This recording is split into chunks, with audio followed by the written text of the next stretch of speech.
Cinema రిలీజ్కి ముందు cringe అన్నారు, ఓవర్ రేటెడ్ అన్నారు, ఎందుకన్నా మమ్మల్ని జావగొడతాం అన్నారు, మేము ఎవడం కూడా ఈ సినిమాని డేకమన్నారు. అంతేందుకే Game Changer cinema, Daaku Maharaaj cinema సంక్రాంతికి వస్తున్న రిలీజ్ అయితే ముందు మేము గేమ్ చేంజర్కి ఎక్కువ ప్రిఫర్ చేస్తాం, డాకు మహారాజ్కి ఎక్కువ ప్రిఫర్ చేస్తాం, లాస్ట్లో సంక్రాంతికి వస్తాం అసలు సీరియల్ చూడడానికి ఎవడు వెళ్తారు బాబు థియేటర్కి అని చెప్పి చాలామంది కామెంట్ చేశారు. కానీ కట్ చేస్తే ఆ కలెక్షన్ లేదురా బాబు. ఆ దిల్ రాజు గారి ఫేస్ అయితే ఎలా ఎలిగిపోతుందంటే ప్రెస్ మీట్లో ఆయన సినిమా గురించి మాట్లాడేటప్పుడు అయినా చాలా ఇదవుతుందనమాట. ఆయనకి తెలియనటువంటి ఆనందం ఏందో ఉంది.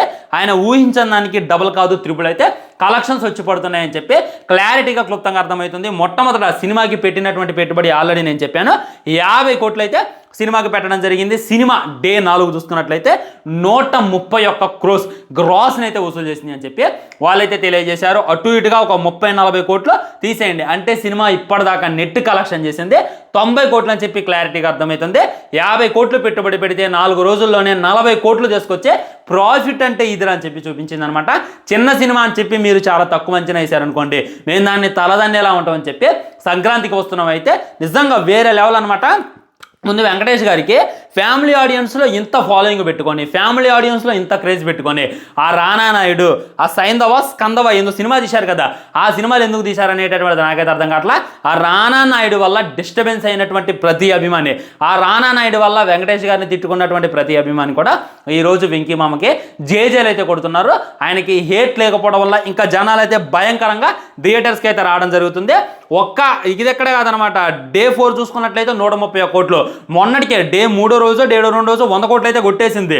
యూఎస్ఏలో చూసుకున్నట్లయితే 1.4 మిలియన్. మన వెంకటేష్ గారికి ఇదే ఫస్ట్ సినిమాగా చెప్పుకోవచ్చు. ఇదైతే నెక్స్ట్ లెవెల్ అని చెప్తా. ఎందుకు ఈ రేంజ్లో కలెక్షన్స్ ఎలా రాబట్టగలుగుతుంది? ఇప్పుడు చూసుకున్నట్లయితే హెవీ సినిమాస్ ఉన్నాయి. పుష్ప రీలోడెడ్ వచ్చింది, మాట కాదు. ఎందుకంటే Pushpa pan India hit, already 2000 కోట్లు కొట్టినటువంటి సినిమా. డాకు మహారాజ్ ఉంది, గేమ్ చేంజర్ ఉంది, ఈ విధంగా భయంకరమైనటువంటి సినిమాలు ఉన్నాయి. వీటన్నిటిని కాదని ఎందుకు వీళ్ళు ఇంతలా ఎలా వెళ్ళగలిగారు ఆడియన్స్లోకి అనేటటువంటిది క్లారిటీగా క్లుప్తంగా ఈరోజు ఈ వీడియోలో ఈ ఫార్ములా ఏంటి అనేటటువంటిది మాట్లాడుకునేటటువంటి ప్రయత్నం చేద్దాం. మొట్టమొదట డైరెక్టర్ అనిల్ రాయపూడి గారు ఫస్ట్ సినిమా వచ్చేసి పటాస్ అనమాట, మన కళ్యాణ్ రామ్ గారితో తీసింది. అక్కడ మొదలైంది ఆయన విజయాలు. ఇప్పటిదాకా అయితే ఆగలేదు. మొత్తం ఇప్పటిదాకా 8 సినిమాలు తీసిండు, 8కి 8 కొట్టిండు అని అంటారు. చాలా మందికి F3 నచ్చదు అనమాట. నేను కూడా F3 సినిమా ఫ్లాప్ అనుకున్నాను, కానీ గూగుల్లో సెర్చ్ చేసి చూస్తే F3 సినిమా కూడా విజయం సాధించింది. ఓకే, ఆయన సినిమాలు అన్నింటిలో పోలిస్తే చెత్త సినిమా ఏదైనా ఉందంటే F3ఏ, కానీ అది కూడా బాగానే ఆడిందంట. అది ఆయన మీద ఉన్నటువంటి నమ్మకం, అది ఆయన్ని చూసి జనాలు ఆడమనమాట. అనిల్ రాయపూడి అంటే మీ అందరికీ మాస్ డైరెక్టర్ కాదు, ఆయన చెప్పిందనమాట. సందీప్ రెడ్డి వంగ చేయగలిగేటటువంటి సినిమాలు నేను చేయలేను, నేను చేసేటటువంటి సినిమాలు సందీప్ రెడ్డి చేయలేడు, ఎవరు జోనర్ వాళ్ళది అని చెప్పి ఆయన అయితే కాన్ఫిడెంట్ మాటలైతే తెలియజేయడం జరిగింది. సో ఆయన ఒకటే నమ్మిందనమాట, ఈ సంక్రాంతికి వస్తున్న సినిమా ఏదైతే ఉందో 3 నెలల్లో తీసేసిందంట. 3 నెలలు అంటే 90 రోజుల్లో తీసి అవతల పడేసిందంట.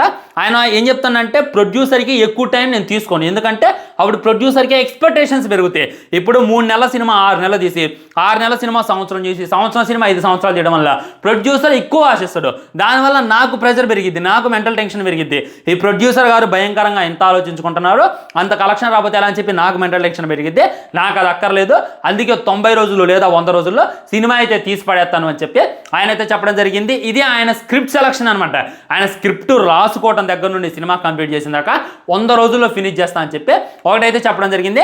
ఇంకోటి ఏంటంటే ఆయన సినిమాలో మీరు ఎలిమెంట్స్ అబ్జర్వ్ చేయండి.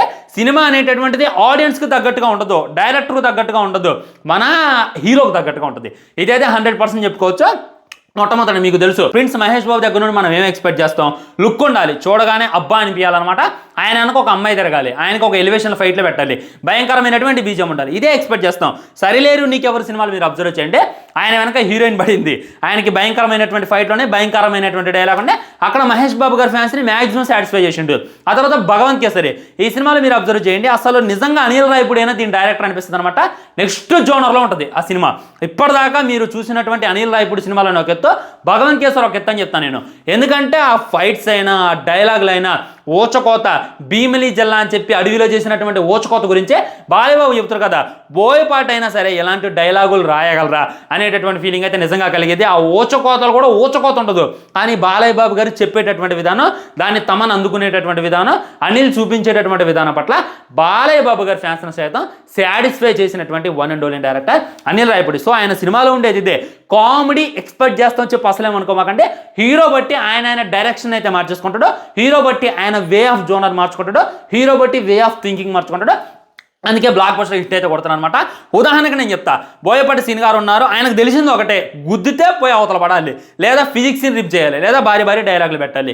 ఇది ఈయన తెలిసింది ఒకటే, ఈయన ఇంకోటి తెలియదు అనమాట. దీనివల్ల ఆయన ఏమవుతుంది, ఈ గుద్దితే లేసి అవతల పెడితే బాలయ్య బాబు గారికి బాగుంటుంది. బాలయ్య బాబు గారి భారీ డైలాగులు చెప్పినా, బాలయ్య బాబు గారు వెళ్ళి గుద్ది ట్రైన్ ఆగినా అది బాలయ్య బాబు గారికి బాగుంటుంది. అదే రామ్ పోతినేనికి బాగుంటుందా, అదే రామ్ చరణ్ గారికి బాగుంటుందా, అది ఏ హీరోకు బాగోదు అనమాట. ఎందుకు బాగోదు, అది నమ్మేటట్టు ఉండాలన్నమాట. మన లాజిక్స్ ఎక్స్పెక్టేషన్స్ లేకుండా వెళ్ళేది ఒక్కళ్ళ బాలయ్య బాబు గారి సినిమాలో. సో ఇది బోయపాటి గారు క్వైట్ ఆపోజిట్ అనమాట. ఏ హీరో అయినా సరే అదే చూడరా, అదే వే ఆఫ్ టేకింగ్. దానివల్ల ఆయన మడతపట్టుంటూ దీనివల్ల హీరోకు తగ్గట్టు సినిమాలు చేస్తుంటారు. వెంకటేష్ గారి సినిమా అంటే మీరు ఏం ఎక్స్పెక్ట్ చేస్తారు, మంచి కామెడీ, మంచి ఫ్యామిలీ, మంచి పాటలు, అవన్నీ ఉంటాయా లేదా. F2లో అయినా F3లో అయినా ఇప్పుడు వచ్చినటువంటి సంక్రాంతికి వస్తున్నాం 3 సినిమాలు హిట్ ఇచ్చిండు అనిల్ గారు. ఈ 3 సినిమాల్లో కూడా ఆ జోనర్ ఏంటి అనేటటువంటిది చూపెట్టేటటువంటి ప్రయత్నం చేసింది అనమాట. నాకు తెలిసే మన వరుణ్ తేజ్ అనుకుంటా, సాయి తరణ్ తేజ్ది ఆ సుప్రీం, అది బ్లాక్ బస్టర్ హిట్. ఆయన కెరియర్ని మలుపు తిరిగినటువంటి సినిమా. ఆ తర్వాత మన ఈ మధ్యనటువంటి ఒక హర్రర్ మూవీ మలుపు తిప్పిందిరా, కానీ అది ఆ రోజుల్లో బాగా ఆడింది అనమాట. ఈ విధంగా హీరోకు తగ్గట్టు సినిమాలు తీయడంలో ఆయన అయితే మెయిన్ ఉండనమాట. అది సంక్రాంతి వస్తువులో కూడా వాడినటువంటి ఫామ్లో అదే మంచి చిన్న స్టోరీ లేన్ అనమాట. అందరికి కూడా అర్థమయ్యాలి, ఓ భారీ స్టోరీ లేని మాకు అక్కర్లేదు, దానికి తగ్గట్టు లైట్ ఫైట్స్. మనం అసలు వెంకటేష్ గారి సినిమాలో ఫైట్స్ లేకపోయినా కానీ పెద్దగా పట్టించుకోమన్నమాట. కామెడీ, చిన్న పిల్లలతో కూడా కామెడీ చేయటం, బుల్లిరాజు గారితో చేపించినటువంటి కామెడీ ఏదైతే ఉందో మహేష్ బాబు గారిని సైతం మెప్పించింది అనమాట. మహేష్ బాబు గారు ట్విట్టర్లో స్పెషల్గా బుల్లిరాజు నీ కామెడీ అదిరిపోయిందిరా అని చెప్పి మెన్షన్ చేసినట్టు అర్థం చేసుకోండి. వాడు క్రియేట్ చేసినటువంటి ఇంపాక్ట్ ఎలా ఉందో, ఫుల్ బిజీ అయిపోయిండు. వాడి స్టోరీ విన్న తర్వాత కూడా నేనైతే షాక్ అయ్యా. మనోడంట జనసేన పార్టీ తరఫున క్యాంపెయినింగ్ చేసినట్ట, జనసేన పార్టీ తరఫున ప్రచారం చేసినట్ట. ఆ టైంలో వాడు ఇచ్చినటువంటి స్పీచ్లకి దిల్ రాజు గారు అనిల్ రాయపూడి గారికి బాగా నచ్చి వెళ్ళి వాడిని కాంటాక్ట్ అయ్యారంట.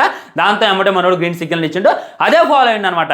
సో మళ్ళీ వాడు సారీ కూడా చెప్పిండు అనమాట. ఏమని చెప్పిండు, నాలాగా ఎవరుగా మాగని, నాలాగా వెబ్ సిరీస్ చేసి ఎవరు చెడిపోమాగని అని చెప్పిన తర్వాత అందరు మనసులను అయితే దోచేసిండు. ఈ విధంగా ఆ తర్వాత ఐశ్వర్య రాజేష్ గారికి, ఆమెకు కూడా కామెడీ వేరే లెవెల్ ఇచ్చిండు. మీనాక్షి చౌదరి గారికి కూడా కామెడీ ఇచ్చిండు. దానికి తగ్గట్టు వెంకీ గారికి లాస్ట్ మెసేజ్ ఈ యొక్క తరహాలో అయితే సినిమా చేసుకొచ్చిండు. నేను ఏం చెబుతున్నా అంటే, అందరూ ఇలా తీయండి అని చెప్పట్లా, ఇలా తీస్తే మట్టికి ఖచ్చితంగా విజయం సాధిస్తారు అనేటటువంటిది చెప్తా. ఎప్పుడైతే మనం ఒక మాట అన్నామో దాన్ని మార్చుకుంటాడో ఆడు తోపు డైరెక్టర్ అవుతుంది అనమాట. అనిల్ రాయపూడి గారి సినిమా అంటే అందరూ ఎందుకు తిడతారంటే క్రింజ్ అంటారు. ఆ క్రింజ్ కామెడీ ఉంటుంది, ఆ క్రింజ్ ఏది కూడా మీకు సంక్రాంతికి వస్తున్నలో కానరాదనమాట. ఒక డిఫరెంట్ జోనర్లో ఉంటుంది కామెడీ. అదే ఆయన ఏంటంటే రివ్యూస్ ఏందో చూస్తాడు, రేటింగ్ ఏదో చూస్తాడు, జనాలు ఏమనుకుంటున్నారో చూస్తాడు. అది కాకుండా ఏదో స్పెషల్గా తీయాలని చూస్తాడు. అందుకే 8 సినిమాలకి 8 హిట్లు కొట్టిండు.